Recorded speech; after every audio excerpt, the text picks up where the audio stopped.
नाज़रीन, जो हमारा टॉपिक है आज का वो इंसानियत जो है उससे शर्मा जाए। पाकिस्तान समेत दुनिया भर में बच्चों के साथ जो ज़्यादती के वाक़यात हैं उनमें इजाफा हो रहा है। बच्चों के साथ ज़्यादती दरअसल एक ऐसा अलमिया है जिसके सदेबाप के लिए कोशिश करने की बजाय हम इन वाक़यात के रूनुमा होने के बाद हरकत में आते हैं और उसके बाद हम सोचते हैं कि ऐसा हुआ क्यों था। जी हाँ, फिर मजम्मत भी होती है, सोशल मीडिया पर ट्रेंड्स भी चलते हैं, हर बार यही होता है और हर बार एक नया वाक़या पहले से ज़्यादा दिल खराश आता है और उसके बाद दिल दहल जाते हैं कि आखिर क्या कोई इंसान इस हद तक भी गिर सकता है। तो बच्चे का बुनियादी हक़ है कि वो हर किस्म के ज़हनी, जिस्मानी और जिनसी इस्तेसाल के बग़ैर परवरिश पाए। बुनियादी तौर पर बच्चे की हिफाजत और उसमें अच्छे और बुरे शऊर बेदार करने की ज़िम्मेदारी वालिदैन पर आयद होती है। ताहम बेशतर वालिदैन इन ज़रूरी अवामिल से ही ला इल्म है या मुनासिब आगाही नहीं रखते जो बच्चों से ज़्यादती की वजह बनते हैं और इसी वजह से आए रोज़ ऐसे वाक़यात। लेकिन जुनैद, उन जिनसी दरिंदों का क्या किया जाए जो कि अपनी भूख मिटाने के लिए इन मासूम फूलों को भी मसलने से बाज नहीं आते? मेरे ख्याल में हमें ना मजबूरियों से निकल के ऐसे लोगों को ऐसे टेस्ट केसेस, ऐसी मिसालें बनानी पड़ेंगी जिनको ऐसी इबरतनाक सज़ा मिले जिसके बाद कोई भी दरिंदा ऐसे कार्रवाई, ऐसी हरकत करने से पहले 100 बार सोचे। बिल्कुल ऐसे हमारे मेहमान हमारे साथ मौजूद हैं, क्यों ना उन्हें भी शामिल गुफ्तगू कर लिया जाए। डॉक्टर ताहिरा रुबाब हमारे साथ मौजूद हैं, माहिर नफ्सियात हैं। आप बहुत शुक्रिया आपका, welcome to show. Thank you so much for having me. आपको जिस तरह से पता है, हम बात भी कर रहे हैं बच्चों के इस्तेसाल की, बच्चों के साथ होने वाली जिनसी ज़्यादतियों की। क्या माइंडसेट होता है इन लोगों का जिस तरह से बच्चे के साथ ज़्यादती करना और उसके बाद तशद्दुद का निशाना बनाया गया है। कराची में ये वाक़या पेश आया है। जी हाँ, बोरीबंद लाश मिली है उस बच्ची, 12 साल बच्ची। किस तरह से कंट्रोल किया जा सकता है, हम क्या कर सकते हैं? बेसिकली तो जैसे अभी आप लोगों ने खुद ही बड़ी खूबसूरती से ये बात बताई कि जी हम लोग जो है वो आवाज़ तो रेस करते हैं, रिपोर्ट भी एक आध केस जो है वो हो जाता है, उसके ऊपर एक हाइप भी क्रिएट हो जाती है, but what comes after words, ये कोई भी, क्योंकि हमारे यहाँ पे कन्विक्शन रेट अगर आप देखो ही नहीं है, क्योंकि लोग दे दला के जो है वो ख़त्म कर देते हैं चीज़ों को। जैसे अभी एक कराची में और एक बड़ा वाक़या हमारे सामने आया और उसमें भी आप देख लें क्या हुआ एक्चुअली। सो बेसिकली जब हम बात करते हैं कि माइंड सेट क्या होता है इन लोगों का, तो 3-4 चीज़ें जो है बड़ी क्लैरिटी से जो है अभी तक, क्योंकि मैं क्लिनिक रन करती हूँ और मैं सेक्स थेरेपिस्ट के तौर पे भी काम करती हूँ, चाइल्ड सेक्सुअल अब्यूज़ को डील कर रही होती हूँ और ट्रॉमा विद द अब्यूज़ जो है सेक्सुअल वो उसको डील करती हूँ। तो उसमें जो अभी तक की चीज़ें सामने आई हैं वो ये है कि बेसिकली वो लोग जो कि एक्चुअली रेप में इन्वॉल्व होते हैं या कर रहे होते हैं, जो वो लोग भी जो कहीं ना कहीं अपने चाइल्डहुड में सेक्सुअल अब्यूज़ हुए होते हैं, सेक्सुअली हेरेस हुए होते हैं, एंड देन जो है फिर कुछ ना कुछ साइकोलॉजिकल जो इनका आप कहेंगे कि माइंडसेट इस तरह का डेवलप हुआ होता है, क्योंकि अर्ली चाइल्डहुड सेक्सुअल एक्सपीरियंसेस जो होते हैं they are really important in your literal sexual जो भी ओरिएंटेशन है उसमें। लेट्स से अगर कोई बच्चा जो है अपनी एज के बहुत अर्ली स्टेज के ऊपर अपने पेरेंट्स को गेटिंग इंटीमेट जो है वो देख लेता है, तो it creates an impact on his brain. ये उसके क्यूरोसिटी करता है, अजीब सी उसके अंदर फीलिंग्स आती हैं और समटाइम्स कुछ बच्चों को ये चीज़ बुरी भी लगती है, नफरत भी होना शुरू होती है कि व्हाट इज़ दिस, यानी व्हाट्स हैपनिंग। एंड देन हम ये देखते हैं कि हमारे यहाँ पे क्योंकि बहुत ज़्यादा ख्याल नहीं किया जाता, व्हेन फीमेल्स और males are just changing their clothes, they change in front of their kids, इसको आप बड़ा नॉर्मली जो है प्रैक्टिस कर रहे होते हैं। So these all are the factors जो कि आपके बच्चे के दिमाग के ऊपर कुछ ना कुछ इम्पैक्ट क्रिएट कर रहे होते हैं। एंड देन आपके घर में जो लैंग्वेज इस्तेमाल की जाती है वो किस तरह की लैंग्वेज है, वो कितनी, उसमें जैसे गालियाँ बड़े आराम से जो है लोगों के घरों में जो है बड़ी कैजुअल गालियाँ जो हैं वो दी जाती हैं। सो ये वो सारी चीज़ें हैं जो कि एक्चुअली आपको इस तरफ लीड कर रही होती हैं कि कहीं ना कहीं आपकी सेक्सुअल फैंटेसीज, सेक्सुअल फ्रस्ट्रेशन जो बिल्डअप हुए जा रही होती हैं। देन हम ये देखते हैं कि सेक्सुअल एजुकेशन के बारे में हमारे यहाँ पे तो कोई बात होती ही नहीं है, ताबू समझा जाता है। Exactly, I have been the pioneer in Pakistan on talking all these issues.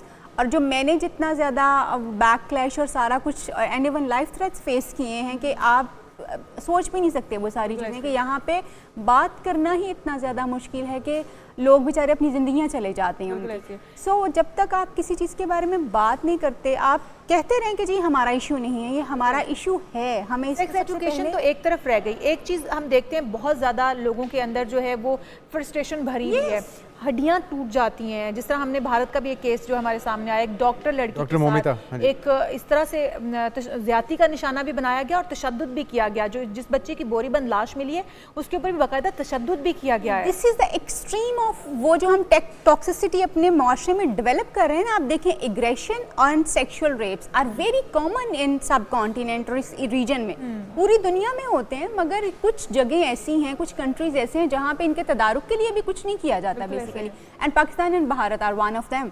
तो आप ये देखो कि एग्रेशन वहाँ पे भी इसी तरह से हम उसको बड़ा एक मेस्कुलिनिटी के साथ अटैच करके उसको रीइंफोर्स कर रहे हैं। यहाँ पे भी जब हम एग्रेशन की और गुस्से की बात करते हैं तो हम उसको मर्दाना वजाहत के साथ एसोसिएट करते हैं।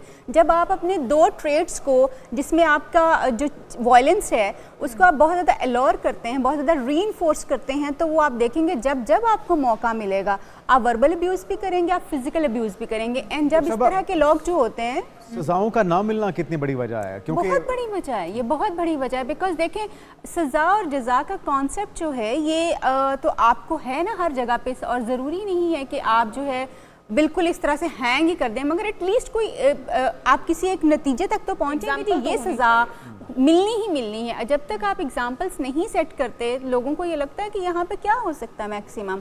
आप ये देखो कि आप बच्चे का भी बिहेवियर मेंट करना चाहते हो तो आप उसको एक रिवॉर्ड देते हो और एक उसको कहीं ना कहीं थोड़ी बहुत पनिशमेंट देते हो, या फिर वो उसका रिवॉर्ड विड्रॉ कर लेते हो। लेकिन जब आपके यहाँ पे कोई सज़ा और जज़ा का सिस्टम ही नहीं है, कोई ऐसी किसी भी बंदे को ये अच्छा, हमने एक ये भी देखा डॉक्टर साहबा कि जब सज़ा की बात होती है या ऐसे किसी दरिंदे के चौराहे में लटकाने की बात होती है तो फिर वो तंजीमें या वो NGO सामने आ जाती हैं इंसानी हुकूक की कि जी ये सज़ाएं बड़ी ज़्यादती हैं, सिविलाइज माशरों में इस तरह की सज़ाएं नहीं होनी चाहिए। तो फिर किस तरह से सबक सिखाया जाएगा ऐसे मसलन वो कौन सा सिविलाइज माशरा है जहाँ पे जो है ये सज़ाएं नहीं दी जाती? ज़रा मुझे वो कोट कर दीजिए ताकि मुझे भी समझ आ जाए कि क्या अमेरिका ऐसी सज़ाएं नहीं देता, या यूरोप में ऐसी सज़ाएं नहीं होती, या वहाँ पे लोगों को जो है वो जेल में नहीं रखा जाता। ये तंजीमें बात ज़रूर करती हैं जो कि समझ भी आती है, उसमें कोई ऐसी बात नहीं है कि उनकी बातों से हम इनकार कर सकते हैं, but at the same time आप कोई ऐसा स्ट्रक्चर तो बनाएं जिससे जिस स्ट्रक्चर में, जिस सिस्टम में आप लोगों को लेके आ सकें। अगर आप ये बात करते हैं कि जी उनको सज़ाएं नहीं देनी चाहिए, then what you have come up with that, उस सोल्यूशन के साथ आए। हमें तो इस चीज़ की एरेडिकेशन चाहिए ना कि हमारा बच्चा सेफ होना चाहिए बाहर जब वो जाए। लेकिन अगर आपके पास इसका सोल्यूशन ही नहीं है और उसके साथ साथ आप सिर्फ ये बात करते रहेंगे कि जी ये सजाएं नहीं होनी चाहिए, फिर तो कोई सजा ऑलरेडी नहीं हो रही। और उसके ऊपर आप बच्चे भी आते होंगे जो जिनके साथ ज्यादती हुई, उनको आप उस फेज से किस तरह से निकाल पाती हैं और कितना मुश्किल होता है उन बच्चों को ट्रीट कर पाना? ट्रॉमा से निकालना बहुत ज़्यादा डिफ़िकल्ट जॉब है and it's not a matter of day और टू। ये क्योंकि हमारा जो ताहिरा रुबाब फाउंडेशन के नाम से हमारा फाउंडेशन है जो ख़ास तौर पे रेप विक्टिम्स और ट्रॉमा विक्टिम्स जो उनके ऊपर काम करता है, और उसमें बहुत टाइम लग जाता है हमें लोगों को इसमें से निकालने में, और समटाइम्स पूरी की पूरी फैमिली इस ट्रॉमा में होती है और उस फैमिली को भी सपोर्ट करना पड़ जाता है। और हम यूजुअली करते ये हैं कि नॉर्मली एक तो पहले ट्रॉमा जो है उसके बारे में थोड़ी थोड़ी सी चीज़ें बात करना शुरू करते हैं, क्योंकि ट्रॉमा के बारे में डायरेक्टली बात करना भी आपके लिए समटाइम्स आपको फायर बैक कर जाता है कि हो सकता है कि वो सिचुएशन उस वक्त वो बंदा हैंडल ही ना कर सकता हो, या उस वक्त वो इस फ्रेम ऑफ माइंड में नहीं है। So gradually and slowly we try people to come out of that, और फिर उनको नॉर्मल लाइफ की तरफ जो है वो लेके जाते हैं।